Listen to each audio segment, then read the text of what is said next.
नाशिकच्या कुंभमेळ्यासाठी शासनानं भरघोस अशी तरतूद केलेली आहे. जी शेतकऱ्यांची कर्जमाफी आहे त्या कर्जमाफीच्या पटीमध्ये कोणी म्हणतं 25,000 कोटीची तरतूद केली, कोणी म्हणतं 30,000 कोटी आहेत. हजारो कोटी रुपये कुंभमेळ्यावरती खर्च होत आहेत. हरकत नाही, खर्च झाले पाहिजे. आपली संस्कृती आहे, आपला धर्म आहे, बरोबर आहे की नाही, आणि त्यासाठी खर्च झाला पाहिजे. परंतु अलीकडं जो खर्च होतोय ना साधू संतांच्या नावाने, तो जरा चुकीचा होतोय. कारण काय झालं माहिती का, की साधू संत असतील, आपला धर्म असेल, आपले महापुरुष असतील, ह्यांच्या आडूनच मोठा भ्रष्टाचार व्हायला लागला आहे. म्हणजे पाप करण्यासाठी, भ्रष्टाचार करण्यासाठी, लोकांना लुटण्यासाठी जर तुम्ही धर्म वापरीत असलात आणि तुम्ही जर साधू संतांच्या आडुशानं, त्यांच्या पवित्र प्रतिमेच्या आडून जर तुम्ही असं कृत्य करीत असाल तर हे फार निंदनीय आहे. कारण आजच जर बघितलं असेल ना तर कुणीतरी विलास लाड नावाचा एक माणूस आहे आणि त्या लाडला मुंबईमध्ये 6.5 लाखाची लाच घेताना पकडलं गेलं. आणि मग त्याची चौकशी करत असताना एक ऑडिओ क्लिप सध्या बाहेर फिरते. ती खरी आहे का खोटी समोर येईल. परंतु त्या ऑडिओ क्लिपमध्ये तो लाड काय म्हणतो माहिती का, की 15,000 कोटी रुपयांचे टेंडर निघालेत आणि 500 कोटीचं टेंडर म्हणले माझ्या वाट्याला आले.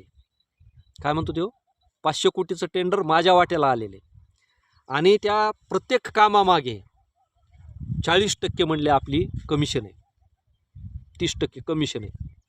म्हणजे 100 रुपये खर्चामागं 30 रुपये 40 रुपये जर तुमचं कमिशन असेल, आता हे 30 रुपये 40 रुपये तर त्या लाडसारख्या माणसाचं आहे. मोठ्या मंत्र्याचं किती असेल हे विचार करा ना. म्हणजे 100 रुपयामागं 60 रुपये कमिशन आणि 40 रुपये कुंभमेळ्याला खर्च, म्हणजे 10,000 कोटी मागं किती 4,000 कोटी खर्च आणि 6,000 कोटी कमिशन, असंच म्हणावं लागेल ना.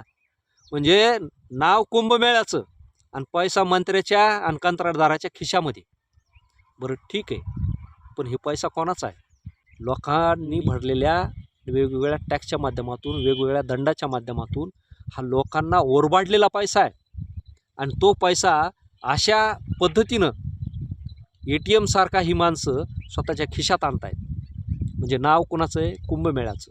नाव कोणाचं आहे? साधू संताचं. नाव कोणाचं आहे? धर्माचं. नाव कोणाचं आहे? संस्कृतीचं. आणि पैसा कोण खाते? मंत्री खात आहेत. पैसा कोण खाते? कंत्राटदार खात आहेत. मग मला सांगा, एकीकडं जो सगळ्यात जास्त भ्रष्टाचार करीन तोच कुंभमेळ्यामध्ये मी फार पाप केलं म्हणून समाजात मिरवतोय, बरोबर आहे का? आणि दुसरीकडं सगळ्यात जास्त पैसा तोच खातोय. म्हणजे आता पापाची आणि पुण्याची व्याख्याच एक झाली. जो जास्त पाप करीन, जो जास्त भ्रष्टाचार करीन तो सगळ्यात जास्त पुण्यवान. हे चालू आहे. असं म्हणते कलियुगामध्ये सगळं उलटं होईल. म्हणजे जो सत्य बोलतोय, जो चांगल्या मार्गावर चलतोय तो धर्म नाही, जो सगळ्यात वाईट मार्गावर चलल तो धर्म. म्हणजे जसा कुंभमेळा अजून तर व्हायचा आहे, परंतु ह्या कुंभमेळा व्हायच्या अगोदर हे बुवा बाबा पुढे यायला लागले, त्यांचे प्रकरणं पुढे यायला लागले, त्या बुवा बाबामध्ये अडकलेले मंत्र्यांचे कॉल पुढे यायला लागलेत, त्या बुवा बाबाच्या नावाखाली गुंतवलेले पैशामध्ये मंत्री यायला लागलेत. मग तुम्ही सत्तेवर आले कशासाठी? लोकांचे प्रश्न सोडवायला, राज्य लुटायला, देश लुटायला, धर्म लुटायला, संस्कृती लुटायला. काही साधू संतांना हे तर बिचारे पहिलेच वैराग्य धारण केलेले आहेत, निस्वार्थी आहेत. पण त्या निस्वार्थी लोकांना बगले धरून, त्यांचे मुंडके आवळून असंच म्हणावं लागेल ना. आणि तुम्ही त्यांच्या नावाने जर पैसे कमीत असले तर हे मळ्यावरचं लोणी खाण्यापेक्षा वाईट आहे. इतकी वाईट जमात आज राज्यकर्त्याची झालेली आहे. कदाचित भविष्यामध्ये म्हणण्यापेक्षा पुढच्या 10 वर्षामध्ये लोक राजकारणाला कंटाळतील, वैतागतील, मतदान करणार नाहीत. इतकी वाईट परिस्थिती आज निर्माण झालेली आहे. एकीकडं लोकशाही म्हणायचं आणि दुसरीकडं लोकांनीच लोकशाहीला वैतागलं पाहिजे. लोकांनीच लोकशाही नको बाबा, आता ह्या निवडणुकाच नको आणि तुमचं तुम्ही राज्य करा, लुटून खा, नाही तर काही करा, आम्हाला सुखाने जगू द्या, अशी वेळ उद्या ही लोक आणायला लागलीत. म्हणजे दोन्हीकडूनही फायदा ह्यांचाच. मागे पाठीमागे कोणीतरी म्हणलं होतं, एक नेता एक देश एक इलेक्शन. म्हणजे भविष्यामध्ये खाली कुणीच निवडणुका लढायच्या नाही, फक्त एकच जण निवडणूक लढणार, एकाच जणाला लोक निवडून देणार आणि तोच या देशावरती या राज्यावरती राज्य करणार. म्हणजे काय साधायचं तुम्हाला? लोकशाही साधायची, हुकुमशाही साधायची.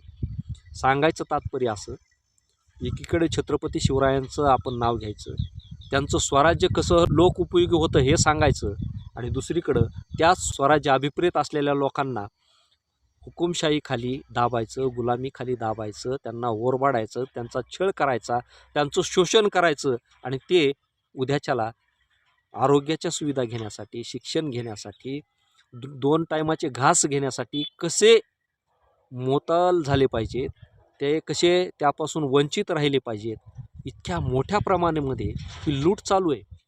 आज जर तुम्ही विचार केला ना, तर इंग्रजांनी जेवढं 150 वर्षात लुटलं नसेल, पोर्तुगीजाने जेवढं लुटलं नसेल, त्या इराणी लोकांनी जेवढं लुटलं नसेल, त्या चंगेज खाननं जेवढे अत्याचार स्त्रियावरती केले नसतील, तेवढ्या मोठ्या प्रमाणामध्ये आज चालू आहेत.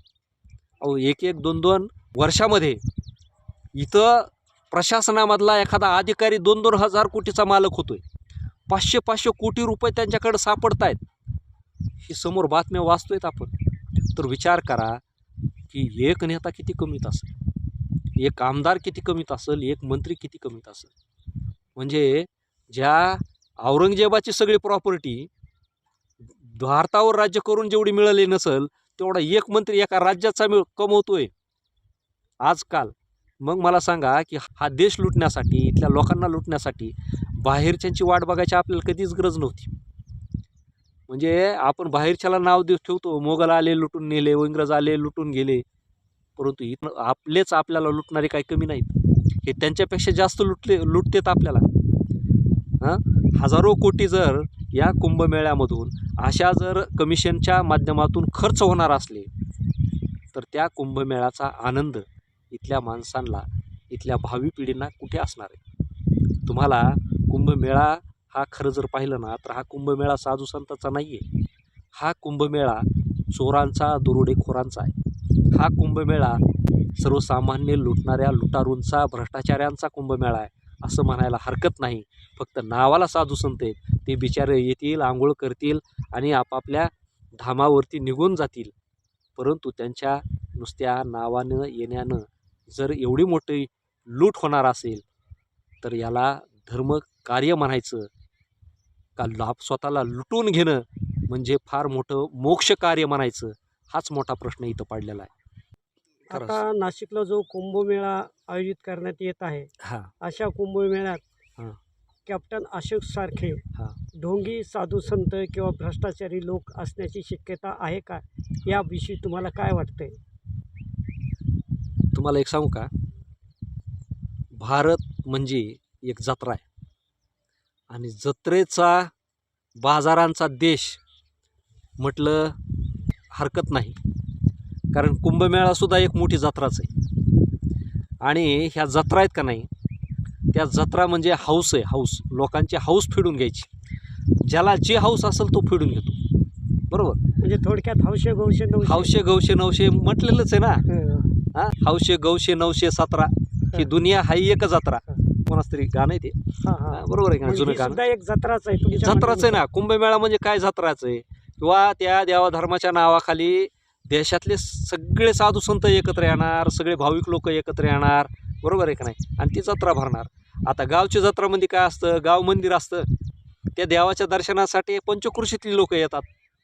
मग तिथं चोर येतात, चोट्टे येतात, महिलांना लुटणारे येतात, बरोबर आहे का नाही? दागदागिने लुटणारे येतात, विनयभंग करणारे येतात, आंबट शौकीन येतात, नुसते आपलं पाहून पाहून बेजार होणारे, बरोबर आहे की नाही?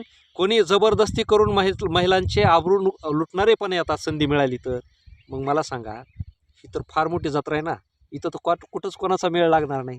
मग असले प्रकार होतातच ना. काय म्हणजे हा आपल्या संस्कृतीवरती, आपल्या धर्मावरती लागलेला डाग आहे असं मी म्हणणार नाही, परंतु ही विकृती आहे हे सुद्धा नाकारता येणार नाही. म्हणून हे कुंभमेळ्यामध्ये साधू संत हे फक्त नावाला आहेत, हे देवधर्म हे फक्त श्रद्धेला आहेत, परंतु विकृत लोक अशाच ठिकाणी दबा धरून बसलेले असतात.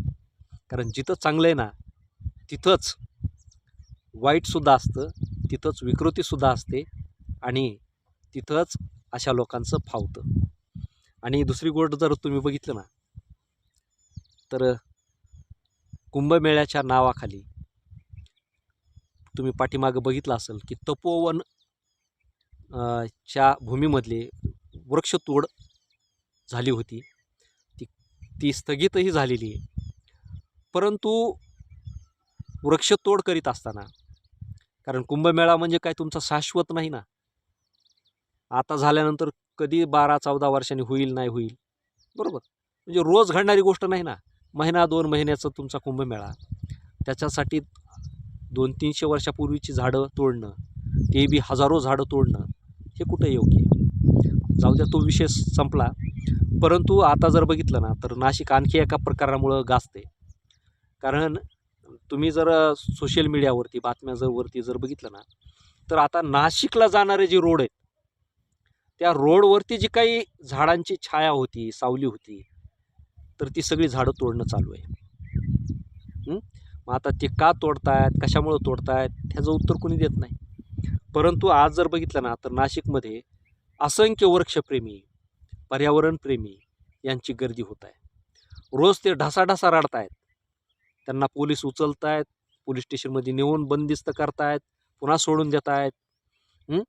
मग मला सांगा की झाडावर प्रेम करणारी माणसं जर एवढी उतावीळ आतंकाने व्याकुळ होत असतील आणि त्यांना ते झाड तोडू नयेत असं वाटत असेल, तर मला सांगा की या कुंभमेळ्यामध्ये या सरकारला झाडं प्रिय आहेत, माणसं प्रिय आहेत का कुंभमेळ्यामधला भ्रष्टाचार प्रिय आहे, कुंभमेळ्यामधल्या विकृती प्रिय आहेत? हे समोर येतंच ना, लोकांना सांगायची गरजच नाही. कारण खरे चेहरे आता लपून राहत नाहीत. कारण आता प्रत्येकाच्या हातात मोबाईल आहे, प्रत्येकाच्या हातात वर्तमानपत्र आहेत, अडाणी कुणी राहिलं नाही, प्रत्येकाला वाचता येतंय, कळतंय, प्रत्येकाला आकलन होतंय. म्हणून पापं तरी किती करावं. कारण झाडांचं शहर म्हणून नाशिकची ओळख होती. सगळ्यात हिरवगार असलेला जिल्हा म्हणून नाशिकची ओळख होती. म्हणजे निसर्ग संपन्न, नैसर्गिक देण असलेलं नाशिक आता तुम्हाला या पवित्र कार्याच्या कुंभमेळ्याच्या नावाखाली त्याचा मसणवाटा करायचा आहे का? हा खरा प्रश्न आज इथं पडलेला आहे. आणि महाराष्ट्रातल्या लोकांनी याचा खरं विचार करावा की आपलं सरकार, आपले नेते आपल्यासाठी आहेत का विध्वंस करण्यासाठी आहेत, हे या ठिकाणी आत्मपरीक्षण करण्याची वेळ आहे असं मला वाटतं.